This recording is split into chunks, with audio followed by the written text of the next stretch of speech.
Hi Pisces, this is Pisces Hub. Welcome to my channel. So for today's video, alamin natin kung ano yung magiging gabay, advice, mensahe ng tarot cards for Pisces sa araw na ito, okay? Reminder lang po na ito ay general reading. So pwede pong mag-resonate sa inyo, pwede pong hindi, okay? And this is a timeless reading. So kung anumang araw, buwan o taon mo man ito napanood, as long as mag-resonate sa sitwasyon nyo po, take nyo lang. Okay. And welcome po ang lahat ng gender. So, babae, lalaki, LGBT. As long as mag-resonate, take nyo lang. Pag hindi, huwag pong ipilit. Okay? So,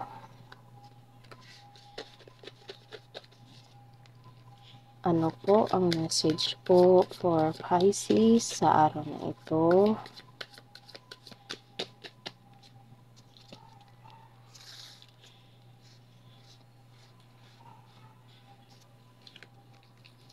Death. Okay. Pwede you're dealing with the Scorpio sign, Pisces.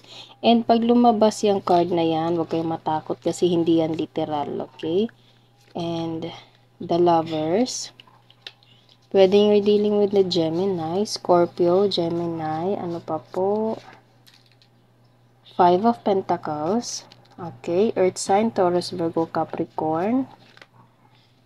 The Strength.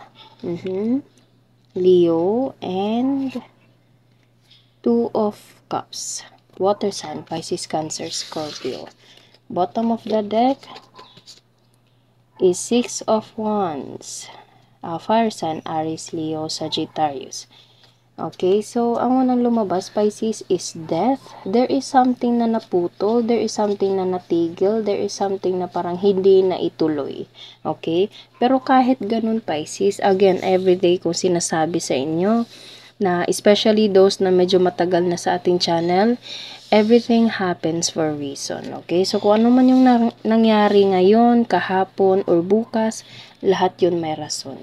Okay, it's either it's a lesson or a blessing in disguise. Okay, so death represents as something na natigil or something na parang there's a new chapter na kailangang mangyari, or there is something na parang end of the chapter na. Okay, kailangan mo nang itigil, kailangan, bigla ako naisip yung word na relax.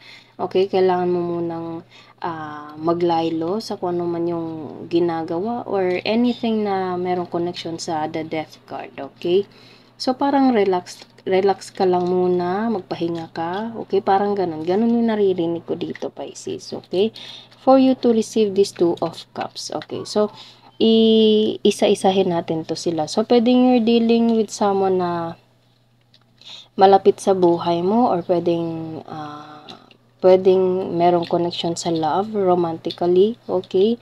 Or kung hindi naman, it's okay kung sino man to. Pwedeng kaibigan, pamilya, kapitbahay, okay? Katrabaho, kung sino man. Pwede ring asawa, anak, kapatid, okay?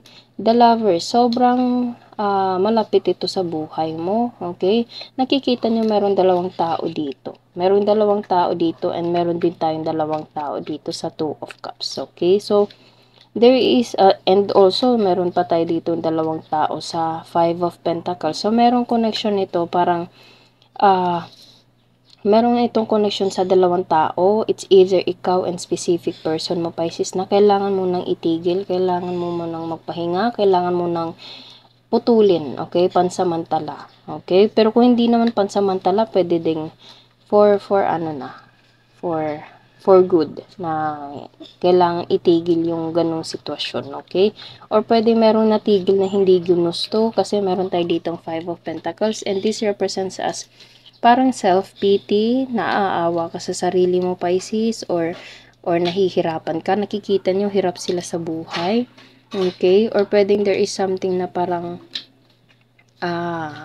iniwan sa ere, or kahit ano, na parang kailangan mo muna tong itigil for you to, pasensya na po kung meron po kayo naririnig na background noises po, okay? So, kailangan mo muna tong itigil for you to hindi na mag-suffer ng ganito, okay? Self-pity, naaawa ka sa sarili mo, or you're doing something na below bare minimum, Pisces. Okay, parang pwede kung love man to, parang tinatanggap mo na lang siya kahit wala nang bumabalik sa'yo. Okay, Pisces, parang ganun na. So, kailangan mo na yung putulin, kailangan mo munang mahalin yung sarili mo, kailangan mo munang asikasuhin yung sarili mo, Pisces. Okay, and the strength represents ito. Ito yung gusto kong sabihin na kailangan mo munang asikasuhin yung sarili mo. Everything happens for a reason, Pisces. Okay? So, you have to control your emotion. You have to control yourself. You have to control your decisions in life. Kasi, nakikita nyo, this lion right here is para siyang ikaw or yung emotion mo.